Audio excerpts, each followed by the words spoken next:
Hi guys, this is the second part of chapter 7 of Pride and Prejudice, and I'm really sorry for being so inconsistent. And I know that owe an apology to my YouTube fam, but then I think for how long I'm going to make excuses.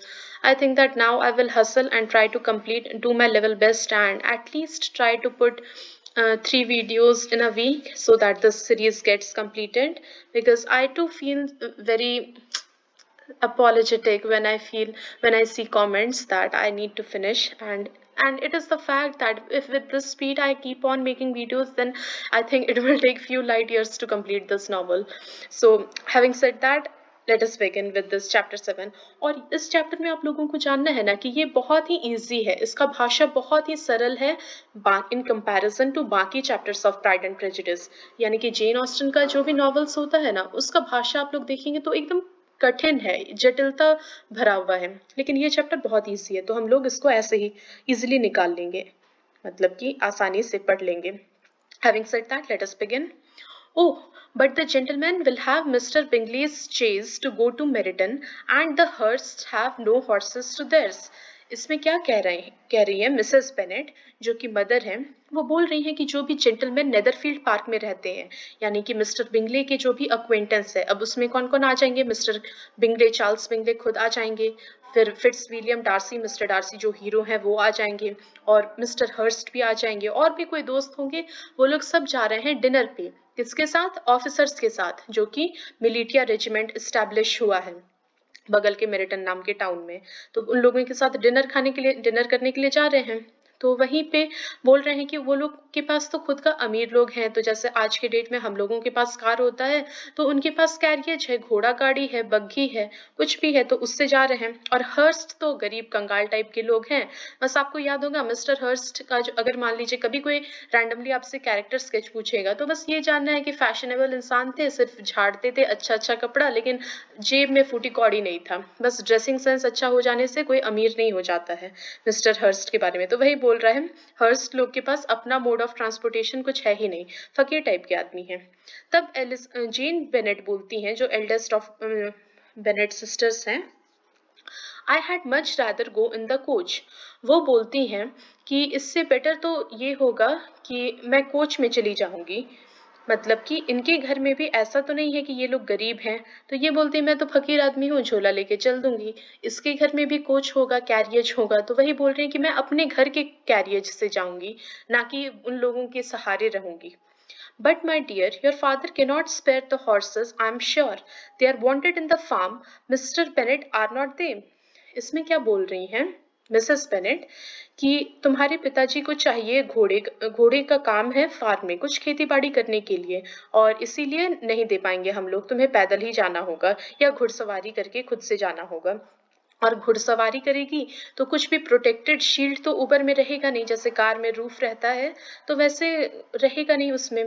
घोड़ा के अगर horse back पे जाती है, open open roof type का रहेगा, जैसे open roof type का कार रहता है उस तरह से रहेगा। तो इसीलिए वो, आप लोग जानते हैं मिसेस बेनेट का हिडन एजेंडा क्या है, कि वो जाए वहां पर, बीमार पड़ जाए, या फिर वहां के लोग इसके रोक लें, और फिर इसका और मिस्टर बिंगले का प्रॉक्सिमिटी वहां पर रहने से बढ़ जाए। थोड़ी वल्गर टाइप की वेमेन है, तो डेस्परेट तो है ही, तो आप लोग समझ रहे हैं इसका हिडन एजेंडा। तब मिस्टर बेनेट जो कि फादर हैं वो बोलते हैं, they are wanted in the farm much oftener than I can get them. वो बोलते हैं, तो अपना सेंस ऑफ ह्यूमर तो ये हमेशा दिखाते ही हैं, और इस पूरे पेज में मुझे बस यही लगा कि ये लाइन ढंग का है समझाने वाला। इसमें क्या कहा जा रहा है, मिस्टर बेनेट क्या कहना चाह रहे हैं, on many occasions he wants to take the horses but he can not, why, because they are needed to work on the farm. तो इसीलिए मिस्टर बेनेट ऐसा कहते हैं। But if you have got them today, just a minute,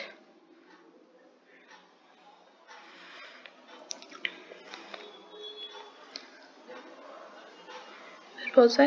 But if you have got them today, said Elizabeth, my mother's purpose will be answered. अब जो Elizabeth है वो ना सिर्फ शार्प और इंटेलिजेंट है, वो शार्प टंग भी है, मतलब बेबाक होके बोलती हैं। ऐसा नहीं करती हैं कि झिझकती हैं, हेजिटेट करती हैं। वो क्या बोल देती हैं कि अगर पिताजी, अगर आप ले जाते हैं आज, आप आज नहीं ले जाते हैं हॉर्स को, sorry, I am really sorry guys. आप आज अगर ले जाते हैं हॉर्स को, तो मेरी मम्मा का तो पर्पस फुलफिल हो जाएगा, यही तो उनका प्रेयर आंसर्ड हो जाएगा। तो वो समझ गई है कि हिडन एजेंडा यही है कि जेन को अकेले वहां भेजे, घोड़े पे या पैदल भेजे, बीमार पड़ जाए, मौसम तो खराब पहले से ही लग रहा है तो लोग अनुमान लगा सकते हैं कि भीग जाएगी। तो इसीलिए चाहती हैं कि बीमार पड़ जाए और वहां रुक जाए, ताकि क्लोजनेस बढ़ पाए, इंटीमेसी उन लोगों में आ पाए, कन्वर्सेशन में इंटीमेसी या जैसा भी, it is not always physical intimacy. तो यही चाह रही है। तो एलिजाबेथ तो मतलब साफ साफ बोल देती है, एलिजाबेथ कुछ भी ऐसा नहीं रखती है कि मतलब बहुत ही बिंदास और बेबाक टाइप की है ये। तो आप लोग समझ गए ये क्या बोली। अब क्या है, ऑथर क्या लिखती हैं? She did at last extort from her father an acknowledgement that the horses were engaged. Jane was therefore obliged to go on horseback, and her mother attended her to the door with many cheerful prognostics of a bad day. Her hopes were answered. Jane had not been gone long before it rained hard. Her sisters were uneasy for her, but her mother was delighted. The rain continued the whole evening without intermission. Jane certainly could not come back. यहाँ पर अब पूरा paragraph जो है, आप लोग यहाँ पर जो कठिन शब्द है ना उसका मीनिंग लिख लीजिए। एक्सटॉर्ट मतलब जैसे फिरौती टाइप का होता है, वो हो गया। प्रोग्नोस्टिक्स मतलब हो गया प्रिडिक्शंस, एंड इंटरमिशन मतलब पॉज या ब्रेक, जैसे मूवी में इंटरमिशन होता है। तब यहाँ पे बोल रही हैं कि जेन को इसीलिए अपनी मम्मी के जिद के कारण हॉर्स बैक पे घुड़सवारी करके जाना पड़ा। अब अकम्पलिश्ड भी हैं, शी नोज हॉर्स राइडिंग, ये तो काफी अचीवमेंट वाला बात है मेरे अकॉर्डिंग। तो जेन ना सिर्फ ब्यूटीफुल है, वो बहुत अकम्पलिश्ड भी है, यहाँ पर हम लोगों को ये पता चल गया।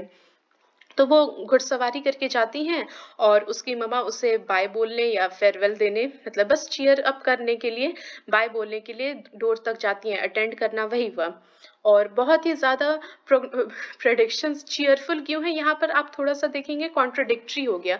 Cheerful prognostics of a bad day, यानी कि खुश होकर के क्यों भेज रही हैं उन्हें, क्योंकि खुश होकर के इसीलिए भेज रही हैं क्योंकि ए उसका मोटिव फुलफिल हो रहा है, और बी मतलब कि डेस्परेट टाइप की, बेवकूफ टाइप की विमेन है, तो इसका इसके समझ में इतना ही है। हर होप्स वर आंसर्ड, इसकी जो ममा है उसका प्रेयर्स आंसर्ड हो जाता है, उसका जो ख्वाहिश है वो पूरा हो जाता है। इस जेन्स को थोड़ा ही देर हुआ था निकले हुए।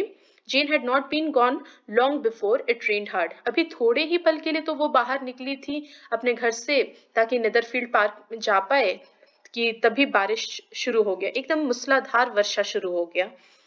उसकी जो बहन है, यानी कि जो उसकी चारों बहन है, एलिजाबेथ, किटी, लीडिया, जो भी है, जो छोटी है उनसे, वो लोग तक उसके लिए कंसर्न है, वो लोग तक उसके लिए सोच रही हैं कि अरे मतलब कि मेरी बड़ी बहन भीग जाएगी, अनईजी इसीलिए थी, उसका फिक्र हो रहा था, उसका ख्याल करती हैं।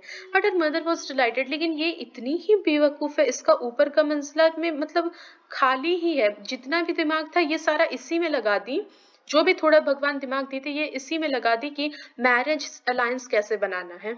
तो आप समझ सकते हैं। The rain continued the whole evening without intermission, मतलब बिना रुके पूरा मूसलाधार वर्षा होते रहा। Jane certainly could not come back, Jane तो वापस आ नहीं पाई। अब क्या बोलती हैं Mrs Bennet? This was a lucky idea of mine indeed. अब खुश हो रही हैं, अपने आप को ही शाबाशी दे रही हैं, मतलब मूर्खता का सारा हद ये पार कर गई है मेरे अकॉर्डिंग। वो बोल रही हैं ये तो समझ लेना चाहिए, ये तो आइडिया तो मतलब इतना वो नहीं बोलते हैं दिमाग की बत्ती जल गई मिंटोस खाने के बाद, तो इसका वही हो रहा है। मिंटोस खाई या नहीं खाई ये नहीं पता, लेकिन इसका तो अपने आप को बहुत समझ रही है कि ये आइडिया तो मेरा एकदम लाजवाब था, एकदम कुछ भी रॉकेट साइंस ये क्लियर कर ली है। Said Mrs Bennet more than once, और बार बार एक्सक्लेम कर रही हैं कि क्या बात है, मैंने क्या आइडिया निकाला, मेरा तो प्लान एकदम सक्सेसफुल हुआ। As if the credit of making it rain were all her own, और ऐसा लग रहा था कि इसको तो मौसम पे कंट्रोल था, बारिश तो इसी के इशारे पे हुआ है, ऐसे अपने आप को प्रेजेंट कर रही थी। Till the next morning, however, she was not aware of all the felicity of her contrivance. अब अगेन बस दो वर्ड यहाँ पे आया, फेलिसिटी मतलब होता है हैप्पीनेस और कॉन्ट्रिवेंस मतलब होता है डिजाइन या प्लान। अगेन यहाँ पर अगर कॉन्ट्रिवेंस को बोला जाए तो कुछ पॉजिटिव वे में है नहीं, तो हम लोग कह सकते हैं कॉन्स्पिरेसी। अगेन कॉन्स्पिरेसी तो होगा नहीं क्योंकि वो तो सिर्फ मेनली पॉलिटिकल उसके लिए यूज होता है, तो मतलब वही मूर्ख वाला अपना plan. Breakfast was scarcely over when a servant servant from Netherfield brought the following note for Elizabeth. अभी ये लोग थोड़ा सा अपना सुबह का नाश्ता खाए ही थे कि तभी एक नौकर आता है, कोई मैसेंजर आता है और एक लेटर लाता है नेदरफील्ड से एलिजाबेथ के लिए। अब आप लोग अनुमान लगा सकते हैं ये लेटर कौन लिखा होगा। जेन बेनेट लिखी होगी अपनी छोटी बहन को, क्योंकि आप लोग जानते हैं जेन और एलिजाबेथ का बहुत अच्छा बनता है, तालमेल अच्छा है। माई डियरेस्ट लिजी, जेन अपनी बहन को लिखती हैं, I find myself very unwell this morning which I suppose is to be imputed to my getting wet through yesterday. वो बोलती हैं कि मेरा तबीयत ना आज बहुत खराब है और इसका आरोप लगाना, इम्प्यूटेड मतलब कि क्रेडिट देना, किसको क्रेडिट दिया जाएगा? कल के बारिश को दिया जाएगा। कल जो मैं भीग गई थी ना, इस वजह से आज बहुत बीमार पड़ गई हूँ। My kind friends will not here of my returning home till I am better. जो काइंड फ्रेंड्स कौन है? जो कि वहां रहते हैं नेदरफील्ड पार्क में। अगेन जो भी बिंगले की दोनों बहन होगी, वो लोग भी obviously for the sake of humanity, कितनी भी घमंडी हो या चाहे कुछ भी हो, उनका बिहेवियर थोड़ा सा हॉटी टाइप का हो, प्राउड नेचर हो, ऑब्वियसली वेल्थ ज्यादा है या जो भी है, लेकिन for the sake of humanity तो रोकेंगे ही ना उनको। For the sake of kindness या जो भी है, थोड़ा इंसानियत है कि बीमार है तो बीमार आदमी को कैसे भेजा जाए। My kind friends will not hear of my returning home till I am better. ये लोग मेरा बात नहीं सुनने वाले हैं और बहुत जिद करके मुझे यहाँ रखे हैं, इसीलिए मैं वापस अभी नहीं आ पाऊंगी जब तक मैं पूरी तरह से ठीक नहीं हो जाती हूँ या थोड़ा भी ठीक नहीं हो जाती हूँ। They insist also on my seeing Mr. Jones. Therefore, do not be alarmed if you should hear of his having been to me, and excepting a sore throat and headache, there is not much the matter with me. ये क्या बोल रही हैं? ये लोग ना सिर्फ मुझे यहाँ ठहरने के लिए बोल रहे हैं, रुकने के लिए बोल रहे हैं अपने घर में, बल्कि ये भी इंसिस्ट कर रहे हैं, ये भी मुझे बोल रहे हैं बार बार कि आप डॉक्टर जोन्स से दिखा लें। मिस्टर जोन्स जो है ना, ये उस समय यहाँ पर जैसे मैंने देखा तो ये मिला था कि the doctor, the apothecary, a person who prepares and sells medicine. तो यहाँ मिस्टर जोन्स कोई बहुत पॉपुलर हैं, जो कि मतलब कि प्रैक्टिशनर लग रहे हैं, मेडिकल प्रैक्टिशनर लग रहे हैं। तो बस ऐसा ही रैंडम नाम है, याद कर लीजिएगा। तो इसीलिए आप लोग चौंक नहीं जाना, therefore do not be alarmed कि अरे एकदम पैनिक टाइप का नहीं होने लग जाना कि जीन बहुत बीमार पड़ गई है, जीन बहुत बीमार पड़ गई है। बस थोड़ा सा सोर थ्रोट है, गले में थोड़ा खराश है और थोड़ा सर दर्द है, इससे ज्यादा कुछ भी मैटर नहीं है। I hope this page was clear, and I will try to be consistent and upload at least 3 times. So thank you so much and have a nice day. Have a nice studying.